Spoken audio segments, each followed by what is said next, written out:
Hello and welcome to the Vegan Luna podcast. So I'm sitting down with this super interesting person. I apologize for the audio if it's a little bit off. We're actually on a video podcast. So I'm in Kuwait and she is where are you right now? I'm in Los Angeles, but I guess closer to Burbank specifically. Okay, so in the Los Angeles area. All right, excellent. And so we're going to be talking about activism, but we're going to be talking about what's called next level activism. So this is a super interesting topic, and we're going to be getting very political for those of you that are interested in politics or have no idea about it. But what you're going to realize after today's conversation is how important your voting is, how important the Congress and how the laws work and how they protect animal rights and all this sort of stuff will be conveyed here. So I'm very, very excited for this topic right now. So go ahead and share a little bit about yourself. Yeah, so, I'm about to hit 40 here soon. I've been vegan for 9 years and going on 10 years. And so back then, if you went vegan that long ago, there was no fast food chain with vegan food. Grocery stores had limited items. You were forced to eat Daiya or Daiya cheese. You had no options like you do now. And so there was a lot of elements to it where it was kind of like if you met other vegans, you were almost like, how did you arrive at veganism? It wasn't very clear, right? Because social media hadn't really taken veganism by storm yet. People weren't sharing slaughter videos and they weren't doing activism to the degree that you see it today. You might have seen some marches, fringe marches, but nothing like today. So I went vegan and, it actually started as a health thing for me.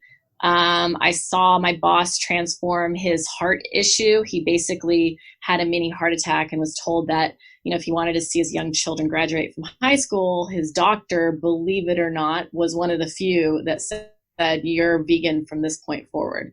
So not a lot of doctors will do that. A lot of doctors in modern medicine are pushing out prescriptions, pills, you name it, to avoid healing their patients. So that pushed me over the edge to go all in as a vegan. But quickly after that, I realized that the core like principle that probably already piqued an interest on my subconscious without me knowing was that it was saving animals. It was intended to save animals. And so I was vegan for a long time before I even stepped into activism. I didn't even know of any activists until so I went vegan in 2010. I don't think activism kind of hit mainstream, at least on my radar, until 2014. And so I started joining some marches. I joined a few Anonymous for the Voiceless. I joined a number of different things. And the reality is I didn't feel all that effective. When you're standing in a group of people and then you're trying to attract another group of people to read your sign, it's like, are they really reading it? Like, can they see it? What is their eyesight like? Like, if they're more than 10 feet away, is it out of context?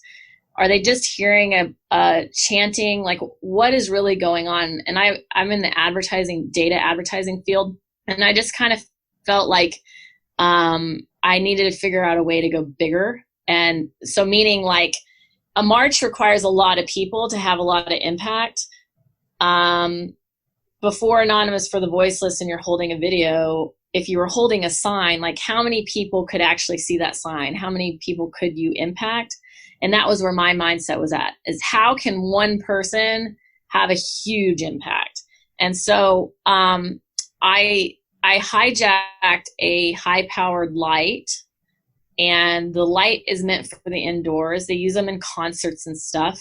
And basically, you're creating shadows with the light on walls and putting messages on walls. And so these light messages on walls are the size of 7 to 10 stories in diameter. So you have a message hovering over like a freeway, for example, a popular LA freeway, or in Vegas, or, on a bridge, just wherever that there's a clear space, you can essentially have a giant vegan message. And so that little sign that I felt so restricted by, I ended up creating a giant one, and it quickly was called the Vegan Batman Light, like the bat signal.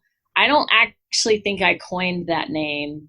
I'm not actually. I think someone else did, and then now I'm known as Vegan Batgirl of all things.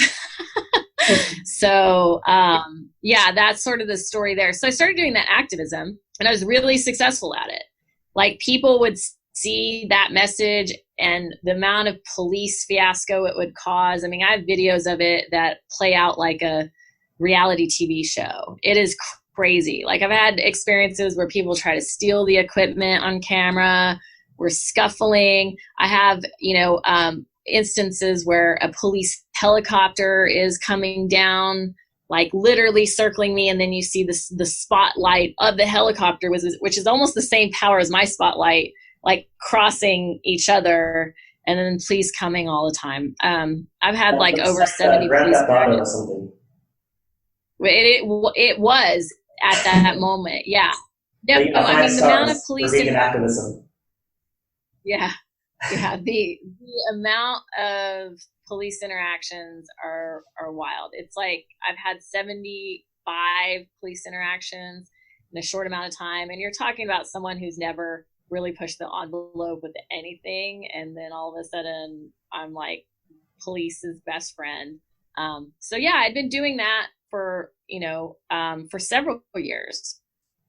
Yeah, for sure. So thank you for the introduction and a little bit of peek into where you come from and how the vegan Batgirl came to light, pun intended. And so I think that's a super interesting, unique story that like not very many people have the opportunity to say like, hey, I created this or I started this, and it'd be nice to see how that will grow, because when people see one thing and then somebody else tries it, have you seen that? Have you seen anyone copying you and saying, hey, I want to do that light thing as well? I've actually helped a few different groups buy equipment and use it. And so the Los Angeles Animal Save has the Batman light. The very first Batman light I did was on the Los Angeles Slaughterhouse. And so the very, very first one was super interesting because I didn't even know how to use the equipment. I'm somebody that, there's certain things I'm smart in, there's certain things I'm not. Sequential order with either baking, or furniture building or putting Batman light equipment together, like sequential order doesn't work for me. I need like stovetop, a little bit of this, a little bit of that. I need to like color outside the lines. And so the very first one was actually really scary because I thought I'd spent all this money on equipment. It's like almost $2,500 or more, and all this time. And I thought that it's not going to work. Anyways, it was on the Los Angeles Slaughterhouse. Los Angeles Slaughterhouse, Farmer John's has these giant gates that shut after the trucks go in, and you have the security guards sitting on top of them. And then over those gates, you have this courtyard where the trucks park and they unload the pigs. And then, you hear the screaming, and then the pigs go inside. Well, in that courtyard, there's a giant wall. And so the very first one basically went over their fence into their courtyard and was on their property. And it was just like so impressive and impactful. And, I remember like the police at that time, they kind of looked at a lot of us as like crybabies in a way, like, oh, because a lot of the activists were female at that time, and the police were there, and they were just kind of like, oh, these hippie, like, wear their hearts on their sleeves, vegans. And I think the Batman light really started like stepping up the pace, or picking up the pace in their head, that no, we are so legit, and yes, we are emotional about this, but we're really going to legitimize this message and make it mainstream. And so so that group, I helped them with their Batman light, and then there's an Arizona group that has one, and a few others that have asked. I think PETA asked for an instruction sheet, and they have one. I don't think a lot of people use it on the street as much because of the police. It's a lot of work to lug and pull out, and then have the police come at like the first minute. And you have to be, that's the hardest part, is you have to be so equipped with understanding your rights to not get shut down. Otherwise, you spent all that time with hundreds of pounds of equipment pulling it out there. And if you don't know your rights, the police will aggressively try to make you think what you're doing is illegal and shut you down. Yeah, for sure. Interesting. Well, there's something that I want to try with you. It's the first time that I've done it, and I had done it on a previous podcast, but I have this new thing where I do what I'm calling quick vegan questions. So they're very quick. They're supposed to be in the beginning, and they're just a little bit random vegan topics. They're nothing like particular about maybe what you're doing. It's just kind of what's your take. All right. So first question. These are supposed to be quick, so I know some of these topics you could talk forever about. But the first one is, what's your take on the burning of the Amazon rainforest? Well, once we talk about lobbying, you'll understand how big agriculture gets away with this stuff. So my first take is that this is the collusion of big ag and politics really completely destroying the planet and taking us all down with it, because it is all about big agriculture's money and lobbying. All right, excellent. What's your take on the controversy surrounding the Impossible Burger? In regards to their animal testing in the early days. Yeah. Yeah. Okay. So for me, what they do, so I've had it a few times, and I think this was before I really understood what was going on. Now, I don't think I would have it unless, I'm not even going to say unless, because there's always options to have. But I think it's a great way for meat eaters to transition. I think that Impossible Burger has done a really great job of business development with all these fast food chains. Those are things that we can't do. Like, we can't, if we don't own our own food company, we can't insert our perfectly vegan food into all these places, and they've done that. I think that the convenience factor, which I've called for a long time, the convenience factor has held back a lot of people from trying vegan food. The convenience factor, I think, hits upon males more than females. I find males being creatures of habit a little bit more. I don't want to put gender norms on people, but what I've found, and just like, males that I've come across, is I find that they are creatures of habit more. They will do fast food over and over again and not be as worried about as maybe females are. That convenience factor had been a struggle, I think, for that demographic for a while. So I think it opens up that demographic. Anyways, that's not quick. So for me, I like that. I never heard it put that way. What's that? I never heard it put that way, where I know the convenience factor for sure, but how it was related to males, and it makes a lot of sense. Right. Yeah. The other thing is that, accessibility. So fast food is accessible in every socioeconomic, area. And there's a lot of areas that you and me might not go to that are these in-between places with low income people. And unfortunately, these fast food chains force themselves upon them and exploit those people. And they're not getting exposed to vegan food. So when Impossible Burger is creating these relationships, then, you have people who might not ever been exposed to vegan food finally have options. So, yeah, I definitely agree. All right. So who are your 3 favorite activists? My 3 favorite activists are going to be Christopher Sebastian. He's a different type of activist. He definitely it does more of the educational piece, and he ties things together with politics a good amount.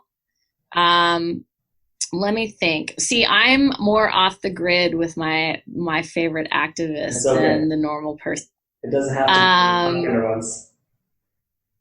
Genesis Butler is another favorite. I love that she's like in that age range that, and just doing so much, because she can get adults to listen to her. She, did a TED talk that was amazing, and she can get the next generation of people to listen to her. So I really respect what she's done, and I think that, she definitely needs to get more credit. I guess the third, dang, this one's tough, because I feel like there's people on a personal level. I want to like sort of tie like Jane Velez Mitchell and Renee from Rowdy Girl Sanctuary, because they're like doing activism in 5 different arenas, and then also elevating other people's activism. And that's something that's not really talked about a lot. You'll have the same names that everybody says, but really, I mean, what are they really doing different besides filming themselves than other activists? They've done a really good job, but I like people that are like doing these forward things that no one else is really doing. And I like when I see people just hustling every time I see them. So Jane Velez Mitchell and Renee Rowdy Girl Sanctuary, I swear, like every time you see them, they are touching upon 10 different things, and their passion for activism and veganism and helping other people is tremendous. Awesome. I love that. All right, next question. What is the best vegan city you've ever visited? Like the most vegan friendly? I actually think Los Angeles is up there, but Vegas, believe it or not, Vegas is the most vegan friendly city that goes under the radar. I mean, it's like the type where all sorts of different cultures have like full vegan options. Like you'll find a Chinese vegan place, you'll find a Filipino vegan place, you'll find everything there. And the problem is that when most people go to Vegas, they like stay on the strip, and then they're just overwhelmed with not really knowing where to go. But once you get off the strip, Vegas is one of the most vegan friendly places and just cool vegan spots. They've made vegan so cool, I think. Yeah, I definitely agree. I've been seeing a lot about that, and I have a friend that lives there. I heard they're changing the name to Las Vegan, but that's still... I know. Or vegan. Las Vegan or vegan. Yeah, something like that. All right, who's your favorite actor as Batman? It's funny. I just watched Dark Knight last night. I don't know why. It was going across Netflix. It's like, I'll watch this. My favorite actor is that plays Batman. Just since we're on the Christian Bale. Yeah. But that's because I don't know about him as a human, but because he like yelled at people at one point, but his acting ability to me is just fantastic. I mean, so Christian Bale, even though that's probably not everybody's favorite. Yeah. No, I think that's cool. What's I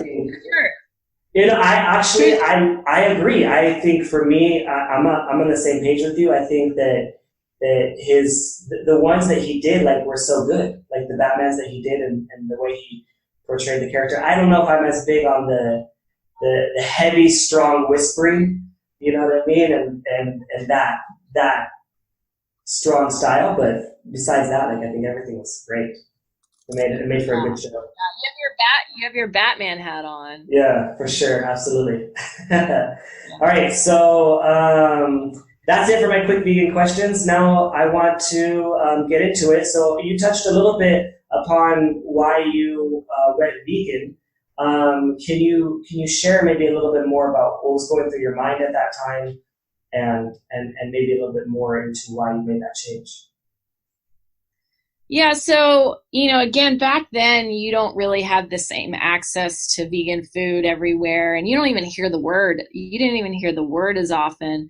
I had a few vegetarian friends. I had this big dinner that had a prefixed meal, and I had 3 vegetarian friends that out of 10, and I was like, wow, this is crazy. This was in 2007, actually. And they all made me switch the prefix meal to have a vegan friendly one. And guess what I did? I got so pissed. I was like, can't they just eat, meat one night, like now I have to like make the restaurant do 2 meals and they're going to charge me more and all this stuff. I was so like disconnected. I was one of those people that literally thought that you could cheat for a day, you know, like I thought that they could cheat for a day. So, I, I moved to the Bay Area the first time that back then. And I made comments like cause I love chicken. I didn't really ever eat beef that much, but I ate chicken like a chickenaholic. And, I just remember like, thinking, oh my God, if I go to the Bay Area and those hippies make me vegan, like kill me. I would like tell my friends that. It's just wild. I was always kind of a tough girl. And I think what, we've allowed the meat industry to do is make us feel tougher somehow by eating a lot of animals. And I don't think we even realize we're eating animals, but I think we just feel just like this idea of ownership, maybe that we're owning that an animal dies or something like that. I don't know. But interestingly enough, I did go to the Bay Area and I read a Russell Simmons book and it talked a lot about veganism. At the same time, I saw a Go Veg for a Month ad on TV. I think PETA put it out. And I was on Jenny Craig, which is like Weight Watchers. And you have a counselor. And my counselor had recommended the Russell Simmons book and was like, you know what? She's like, you know what? I kind of want to try that vegetarian thing. And so all these things happened at the same time. So I decided to give up meat for a month, like that Go Veg for a Month ad told me to. It was so hard for me. I don't have a very great story. Like the first 2 weeks were horrible. My body was rewiring. Now I know why. It's because I was so toxic and it was the detox. But at the time I was like, my body needs meat. I'm meant to eat meat. That's why I feel like crap. I had 2 weeks of a really hard detox, headaches at like 2 times a day, every day. But again, at that time, there weren't all these great options. So I literally was eating salads and not very good ones, like lettuce and, tomatoes and vinegar. Yeah. Yeah, I was eating very boring and I was very hangry and I was getting headaches. Third week, I felt like a new person. I literally felt reborn and I was reborn. So I was vegetarian, having given up everything from dairy to leather even. And then that situation with my boss happened. And I finally gave up cheese. Cheese was the last thing for me. Yeah. It was hard. Yeah. It was hard, more in my mind than it was hard in reality. Like, it's just a lot of it's habit, man. It's like you're just habitually going to the same section of the grocery store. You're habitually like making your food a certain way. That's really all it is. You think it's going to be so hard, and then somebody introduces you to something that makes it easy, and then it's easy. So I've never looked back. It's been 9 years. In the beginning, you do make mistakes. Now there's more information. In the beginning, I probably didn't know that, when you buy sugar, you have to buy vegan sugar. In fact, I think I was at P.F. Chang's and the waiter was like, do you eat sugar? And I was like, yeah. This was way before I knew about vegan sugar. And he's like, oh, well, I heard some vegans can't eat sugar. And I like looked at my boyfriend at the time. I'm like, people have no idea what vegan is about. Like thinking that he was thinking sugar was not vegan. And then later when I found out it wasn't, I was like, oh, he did know what he was talking about. Like he really did know. So yeah, you make mistakes. I think as vegans now, we can't shame people for making a mistake. We have to kind of like hold them accountable and be like, well, why don't you go to that next level? You don't need honey, use agave, or next time you shop, make sure you get the vegan sugar, stuff like that. Yeah, for sure, absolutely. I think that's nice, and I think it's good to be honest and true to what you feel. I mean, so many people are saying, "Oh my gosh, veganism did this and it did this," and I think it sometimes creates a false narrative to maybe what's possible, and also not the reality. Because I want to share that everyone's different and everyone has their own way, and there isn't one way that works. You know, like I went for health reasons as well in the beginning, but like I have a different journey and a different path. And I might talk to someone else, and they're like, I just saw some slaughterhouse footage, and I just couldn't bring myself to pay for it anymore. Everyone has their own reason. I think it's very interesting. So yeah, I mean, you hated it at first, but you knew that you wanted to do it, you wanted to try it, and you took that challenge on. And we're all thankful, and the animals are thankful that you stuck through it. Yeah. All right. So what I want to talk about next is what are some things that you do now? Like, how are you active, and how do you help animals now? What are some of your projects? So the vegan Batman light definitely was what I was doing like nonstop up until a year ago. I mean, when I say nonstop, I'd go 3 to 5 times a week, and I'd be out there no matter what. I would be stressing myself out to do it, and the reason was it was so successful. Like it was just me, and I would just constantly hear back from people, and it would just start transitioning people, and so I felt like it was like a duty to always be out there.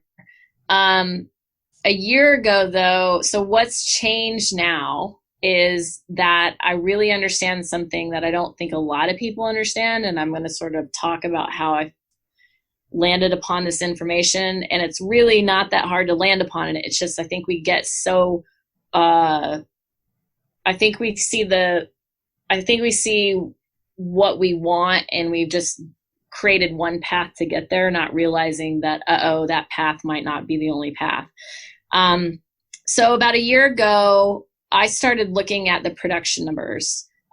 Straight from the USDA site, I started looking at the production number of how many animals were dying each year, either produced for milk, and dairy products, or for meat products. And so when I started tracking them over the years, the numbers were increasing despite all of these articles talking about losses in, let's say, the dairy industry, or just the shelf space that vegan food was taking up.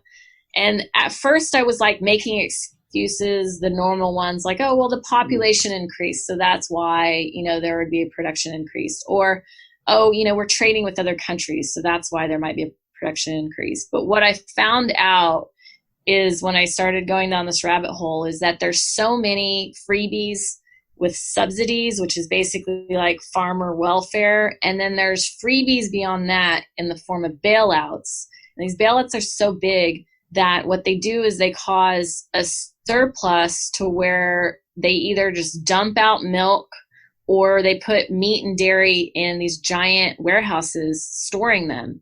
And the number of animals, so what's happened, so I guess the bottom line is, despite population increases, despite trade with other countries, there is such a huge surplus every year, and the production keeps going up too, that doesn't make sense. Like, if we lived in a capitalist society, if you overproduced one year and you had this stockpile, the next year you'd be like, if you're losing money, what would you do? You'd be like, I have to adjust production and produce less because I'm losing money.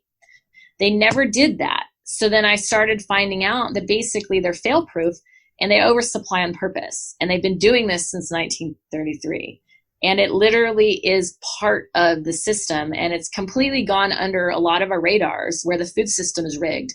What that means is, you and me being vegan is so important, but our taxes are undermining our veganism in a lot of ways. And so the way we need to shift our activism is do activism. So we need to keep doing activism to socially change people.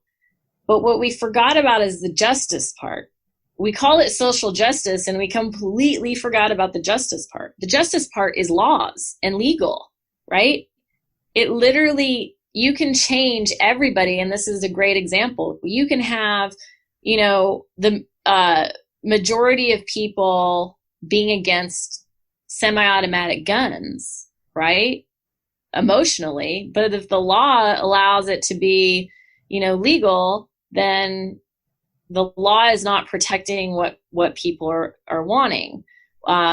Abortion on either side, like you can have people thinking one way and you can have the law being the other, right? So social justice combines both. And it was our big oversight that we were only doing one thing. And so why it's imperative is because when our taxes are undermining our vegan consumerism, marching on the streets isn't going to change how our taxes are used.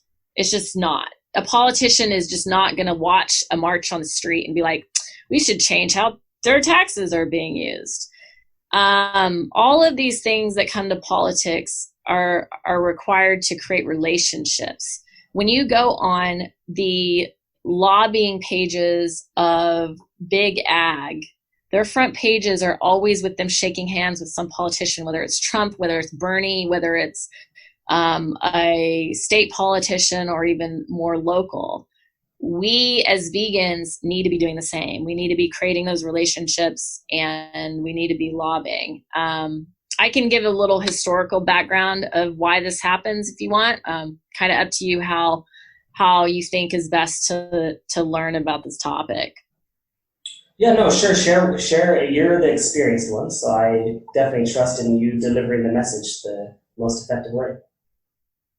Yeah, so remember I said like this has been going on since 1933. So the reality is like a quick history lesson that, it's a more of a history reminder because we knew this and we've always known this. But in the 1600s, when the country was basically created, 99% of everyone was a farmer. That was basically the first industry. And so all of these laws were created and boundaries were created to help with that industry to feed people. So there were people that were making the food and people that were eating the food. And really a lot of times at that time, farmers were trading with each other. So one farmer would harvest one type of food and another farmer would harvest another. Well, so at the turn of the 1900s, the population started shifting. You actually had the Industrial Revolution change people's occupations. And so before everyone was farmers, 99% of the population were farmers. And then in the 1900s, it started going down to 70%. And then it just started like dropping even more. So laws and politicians started representing things differently. So that's why you have politicians that represent rural areas and you have politicians representing urban areas. And typically the way that most people see that is Republicans are, more, in the conservative rural mindset and Democrats are in the more urban mindset.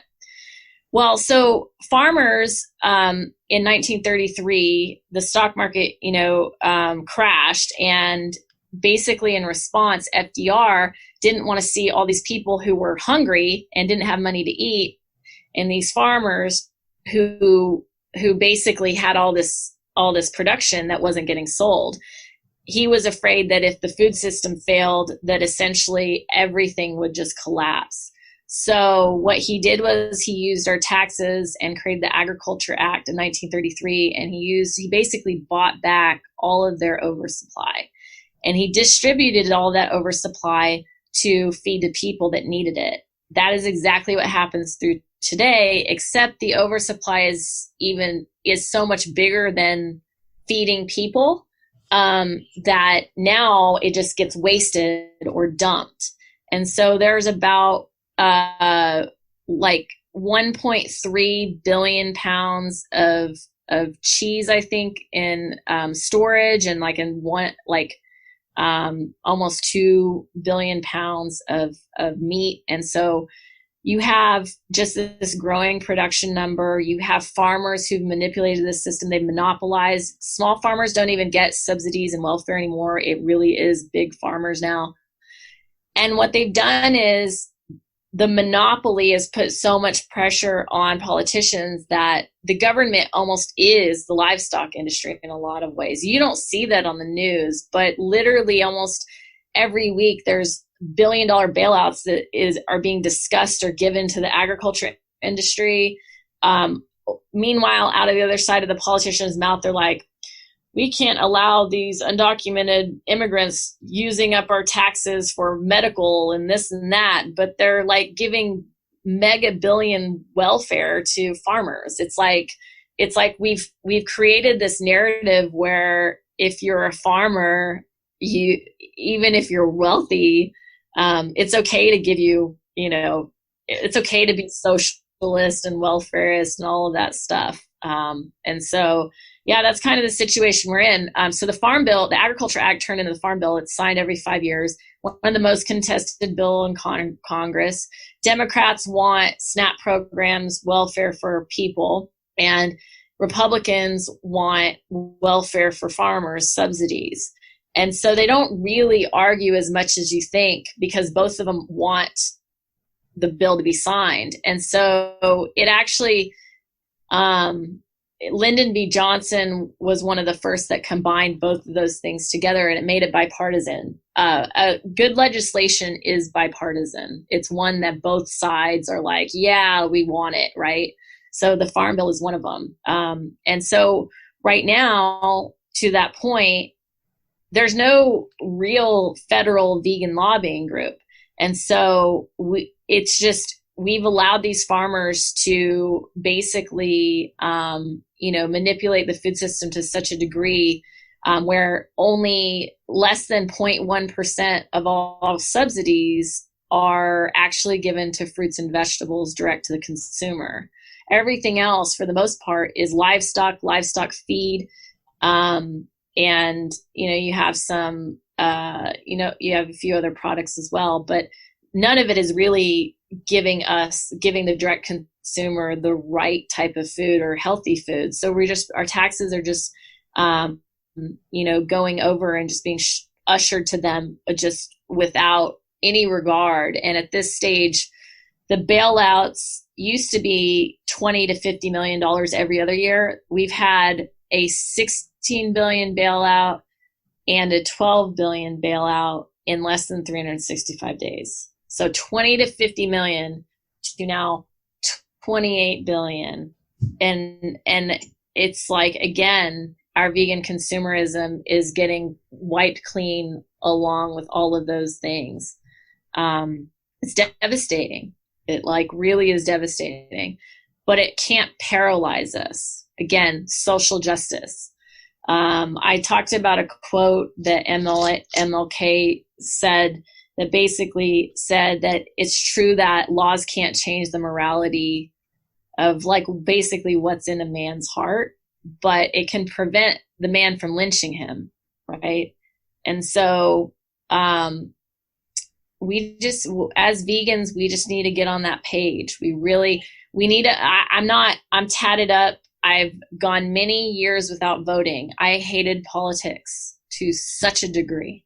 Hated it because you're presented with two politicians that you dislike both of them, and they're corrupt, and you either vote for the lesser of evils or you don't vote at all. And I had to step up my game when I realized this. I literally had to decide, and this is a question for you. Do you want to liberate animals enough to where you'll get this politics shit figured out? Are you going to figure it out? Do you know what I mean? Like that's what we have to decide.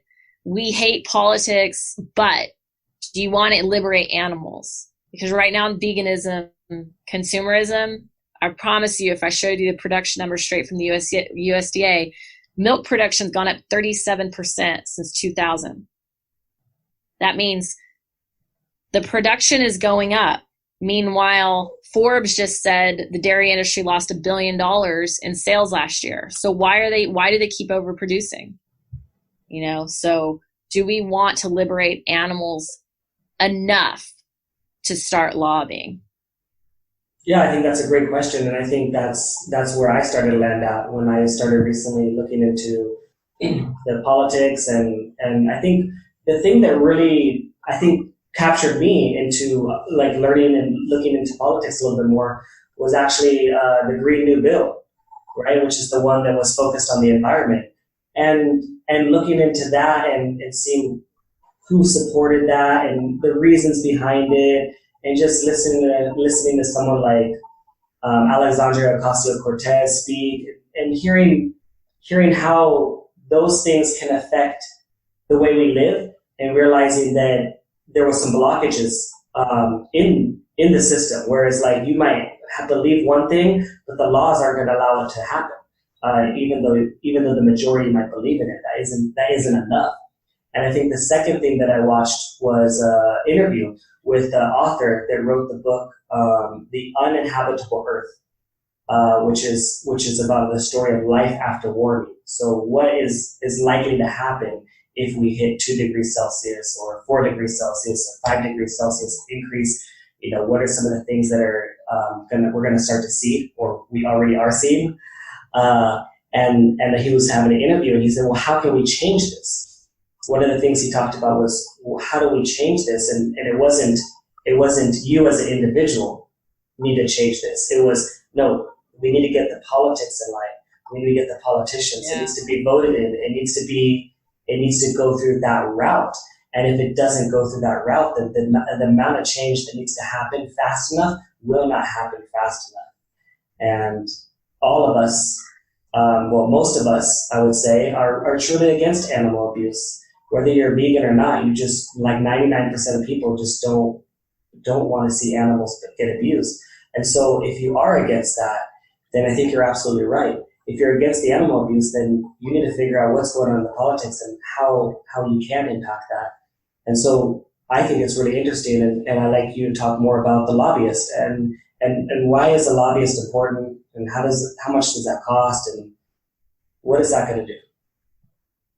Yeah, I just actually want to piggyback on something you said about the Green New Deal really fast first. The Green New Deal has already been hijacked by the ag industry to basically, where they're tying it together is that they're going to make money off manure.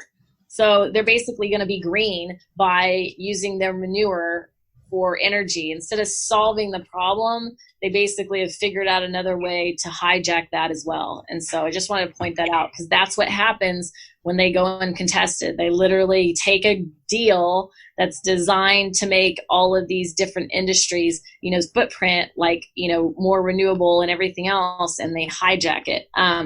So going to the lobbyist arena. So I originally wanted to find a federal group that was kind of power of the vegan people. And there are really good lobbying groups, but they do different things. And so on the federal level, there is a plant-based group that represents plant-based companies. And so at least at that time, they were dealing with a lot of new legislation that the ag industry inserts, the politician inserts, were putting on their, the words like meat and cheese were becoming illegal to use. And so that specific lobbying group for the plant-based companies has to fight those left and right. So that was what the first lobbying group that I saw that was federal was doing. Then there are a lot of city and state lobbying groups, and they do a lot of great things. There's one in California called the acronym is SCIL, and they basically got prison systems to have vegan options. They're working on K through 12, kindergarten through 12. And those are exactly great examples of how you can socially change all these people, but then their children go to school and they have no vegan food to offer. You know what I mean? And that's why the laws are so important. So they're doing great things. Federally, though. Can I ask a question? Yeah. So can you explain, maybe people don't understand even what a lobbyist is. What is a lobbyist and what do they typically do?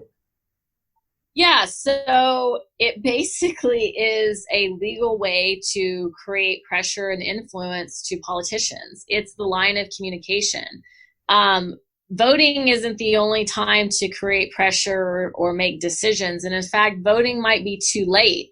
The reality is that when a politician gets elected into office, the very first day they're there, they have two tracks. One, who voted me in and what legislation or what do I need to do to keep them happy? And then the second track is, how do I get reelected? And so lobbying groups essentially pay money or create relationships with politicians to elevate them to get reelected. And when that happens, those politicians, for the most part, kind of scratch the lobbyist objectives back. So, when you think about the NRA, and I don't know if you remember stories about what was going on in Florida with Ted Cruz, and I think Ted Cruz, right?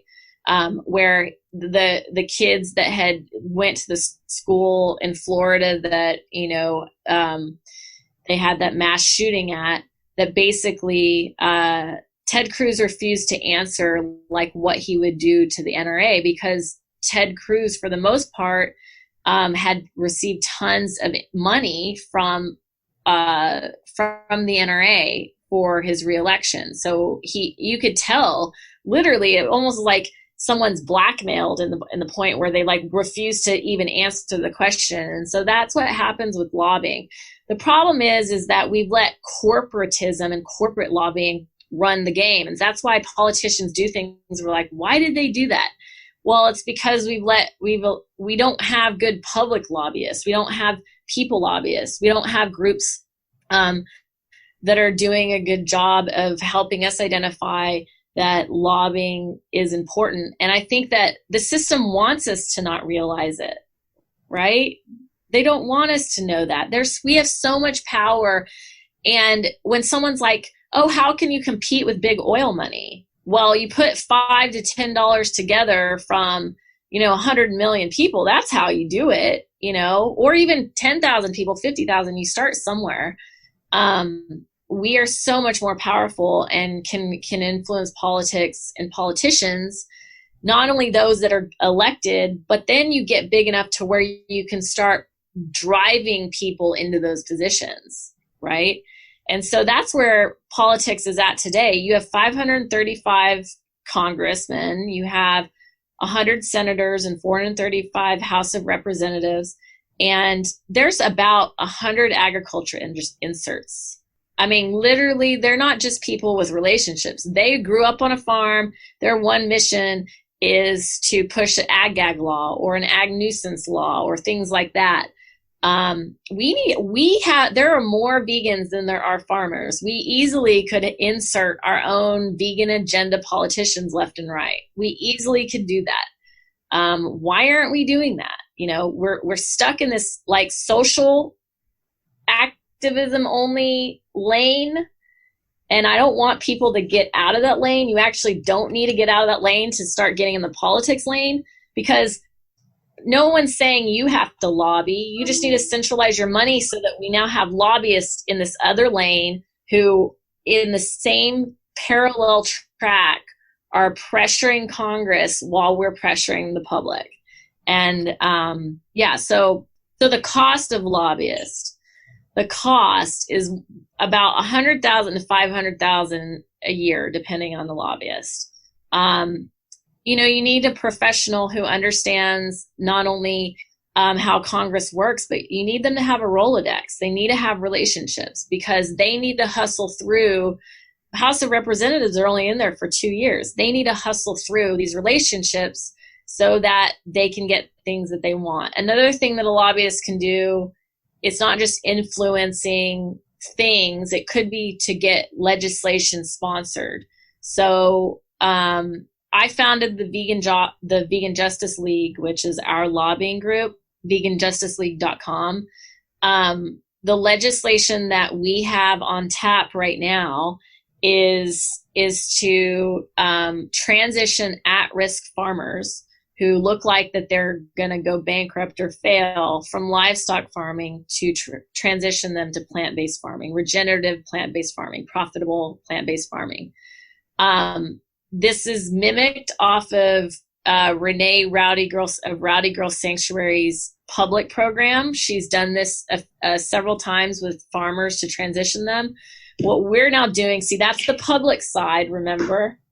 And the silver bullet is to connect it to the political side, which means that if we can get subsidies or money or government grants to literally, instead of bailing out farmers that are going to fail anyway, and then their livestock gets absorbed somewhere else instead of saved, We want to create legislation. We've created the legislation. We want to get it sponsored where the government basically helps transition these farms. It could be for the footprint purposes of the Green Deal. It could be for economic factors. It could be for a lot of different things. But that's the legislation that the lobbyists, our lobbyists, will push.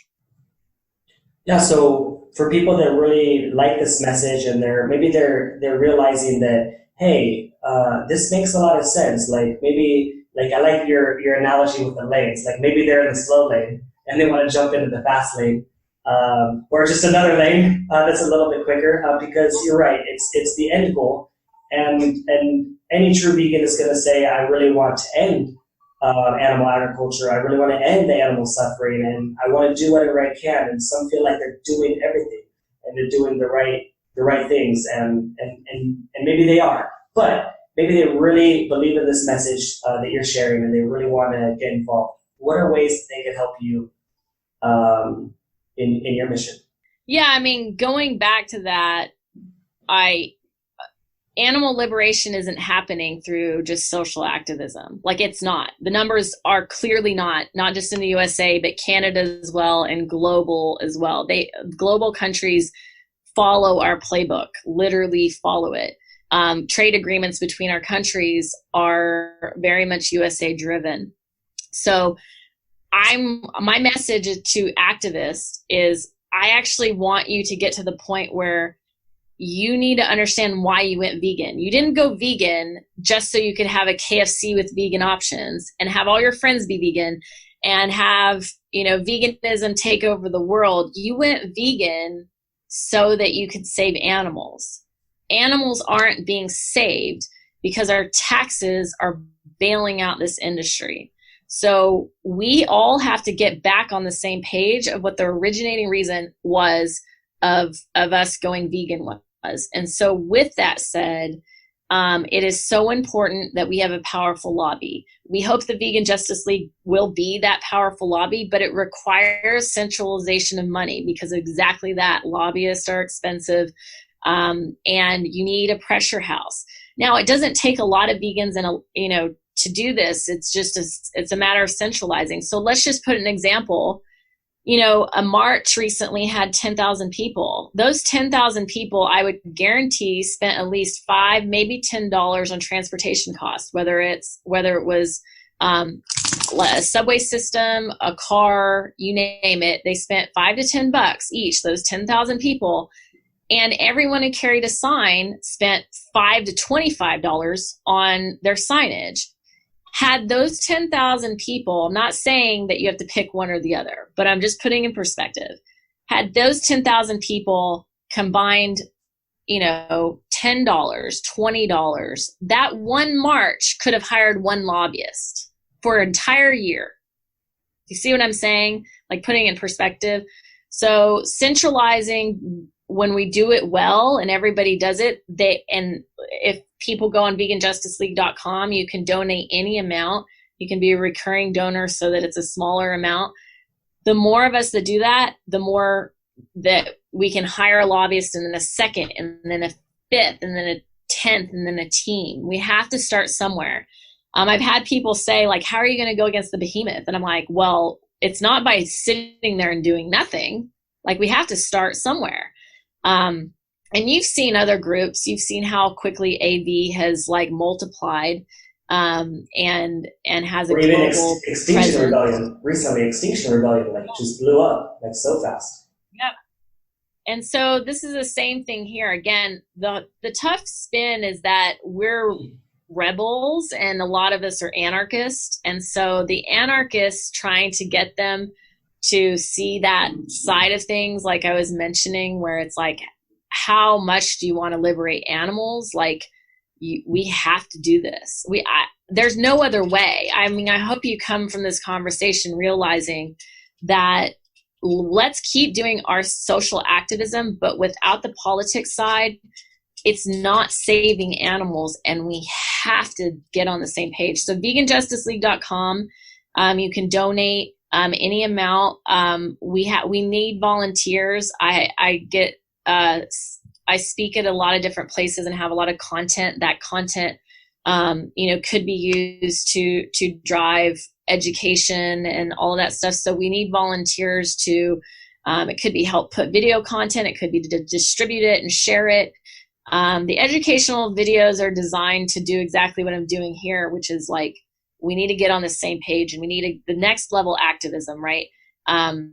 It's not distracting from your activism. It literally is just taking it to the next level, and it's looking in the mirror and realizing like what we're doing is great, but it's still not getting us to what we went vegan for, which was to liberate and save animals. And so let's all combine power so that we can have huge lobbyists, and our Facebook pages will all be of our lobbyists shaking hands with all of the politicians. The one thing I want to be very clear on is that in the United States, a lot of people think that Bernie is very green. The Vegan Justice League knows that politicians are socially very different than they are with agriculture. Agriculture has such a big pressure in politics right now that Bernie and Trump are one and the same. So people might vote for Bernie for his people policy, but his policies in agriculture are actually pretty devastating. He wants to create a fixed payment system, which means that basically the government sets production, and regardless if our demand hits that production, the government will pay farmers anyway. So the point of that is not to be like, oh, every politician is going to F us over. It's that's what happens when we don't have a lobbying group. Big Ag then owns both of the two most polar opposite politicians. And that's why we need a lobbying group to contest what they say, so that we can have politicians that don't get turned by Big Ag all the time. Yeah, for sure. I think that's a very interesting point. Is there anyone on that topic that you might think is ideal in that next role of the potential candidates, maybe for president or leaders that you're looking at that can help animals, that already have those values instilled? What you mean, topic on a presidential level, or? Yeah. I think the economics part is important, because these bailouts are taxing on our economy. So Trump had to raise the debt ceiling up by $300 billion, and a lot of that has to do with the agriculture industry and the tariffs that he placed on China. So a fiscal conservative, someone that believes in supply and demand and free market capitalism. I know a lot of people don't like capitalism in a lot of ways, but it's imperative to work as it should in the food system for us to save animals. Because if free market capitalism doesn't work, then our demand signals, will never reduce the suffering of animals. The only way socialism will work in the food system is if vegans are the majority, but we're not. So it's doing the opposite. It's like it's making these livestock industry decide what we eat, how we eat it, and what's accessible, and how our taxes are being used to fluff it up. And so, my final thought would be with any politician is that I think for the most part, it doesn't matter if you're vegan, vegetarian, or a meat eater. I don't believe that meat eaters want to see our tax dollars being wasted to put animals in a stockpile and see them die in vain. Like, meat eaters want to see the animal be eaten, not be wasted, and not our money being thrown at it like that. We would never do that. It would be like, I used this analogy before. You have the big Hummer like vehicle, and then everybody goes eco-friendly with Priuses or Teslas. It would be like the government basically bailing out Hummer year after year after year to make them be the best sold car, even though no one's buying them. That's literally what our government is doing to the meat and dairy industry. It's like not listening to the signals of no one buying it. It's just like keeping it on top no matter what. So I would bring that up to politicians I'd be like, this goes against everything that the fabric of America has, ever taught us.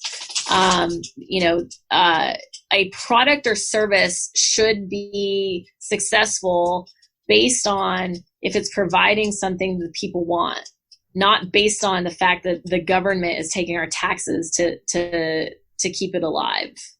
So. Yeah, I think that's great. That's good information. I really like what you're doing. I really love your message. I believe in you 100%. I want to support you in any way I can. I'll do my best to share and spread the message and continue my support, and hopefully build from there. You're a huge inspiration. I really was inspired watching your videos on YouTube and how you're able to handle people that can be very tough. I really like the way that you present the facts and you're in the Batman line video. Yeah, you don't sugarcoat anything, and I think that you're right to the point, and it hits home. It's something that I think most people can connect with. It's not abrasive or aggressive. It's a nice balance, and I think that I don't make a huge impact. I don't talk sure. at people.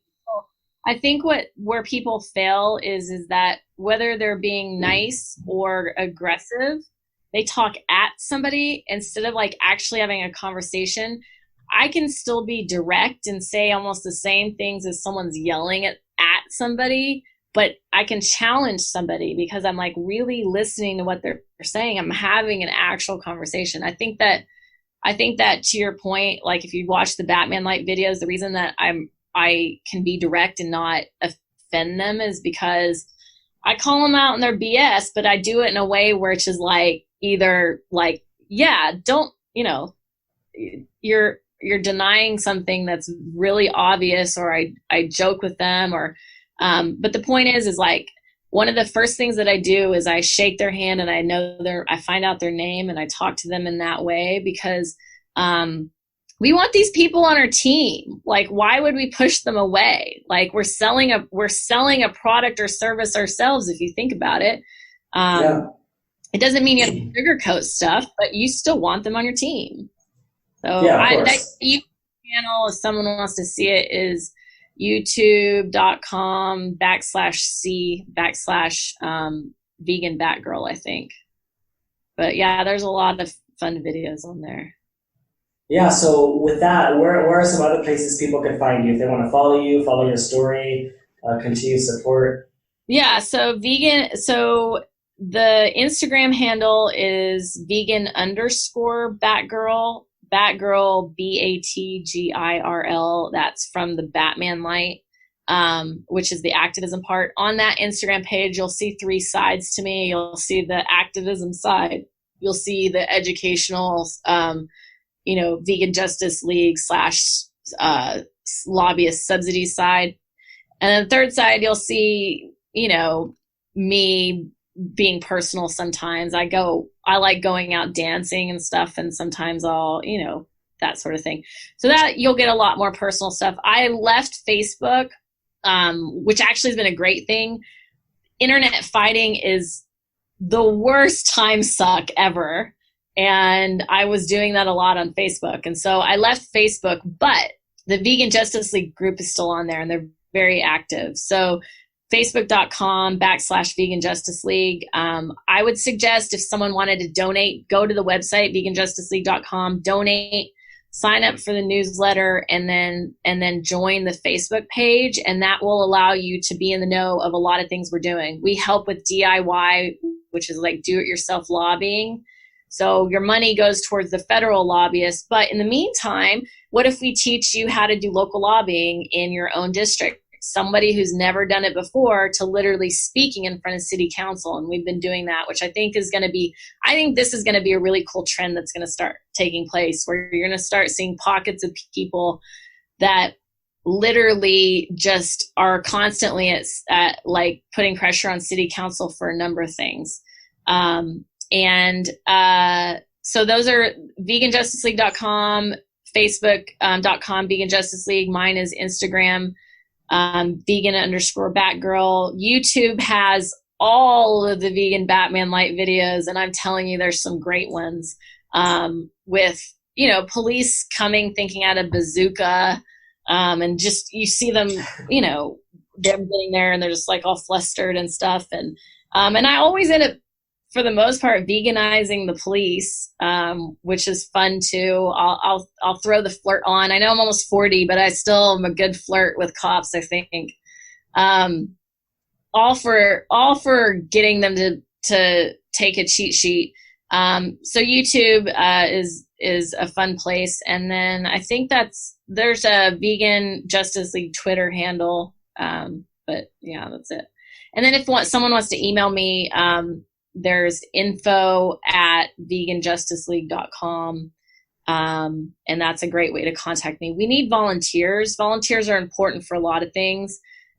So, if you donate and you also have time to volunteer, or if your socioeconomic condition is just really in a spot where you can't donate, volunteering is a great way to get involved. Yeah, that's great. So is there anything else that maybe you want to share, or one big thing that you don't want anyone to forget from this video? Yes. I love activism, and this is a devastating fact about what goes on in the food system, but it cannot take away from our desire to veganize people, because what is going to happen is if we're continuing to veganize people, and that those decisions that happen that should be saving animals, right? Like where the demand should be seen by the agriculture system to where they reduce animals. When our legislation changes things, the more people we veganize, then, you start seeing those rapid changes. So it is still so important to do activism. These facts cannot paralyze us. It's just saying we have to reformat our priorities and strategize to where we're doing both at the same time. And so that's my final thought, is we have to do street activism, but political activism too. Join the Vegan Justice League. Your money helps us get a lobbyist faster. We're pretty close to getting a lobbyist, and we already have the legislation ready. Legislation literally can get picked up in like under 3 or 4 months in some cases, and so you can start getting sponsors very quick. So the faster that we do that, the better for us hitting that goal of saving animals. All right, awesome. Well, thank you so much. I appreciate your time.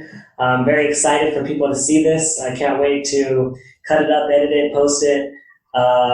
For me, people can find this on the Vegan Luna podcast. This should be up shortly. You can listen to this episode on the Vegan Luna podcast, and then also any other episodes that you like, and then as well as my YouTube, which is the Vegan Luna, basically Vegan Luna YouTube. And Instagram as well, vegan_Luna_, so people can listen there, or all the news will be up there as well. Awesome. Well, it was great connecting with you. Yeah, you too. I love your Batman hat. Thank you. I love everything you're doing. Keep up the great work, and we'll be in touch soon. Sounds good. It was nice talking to you. Thank you. Bye.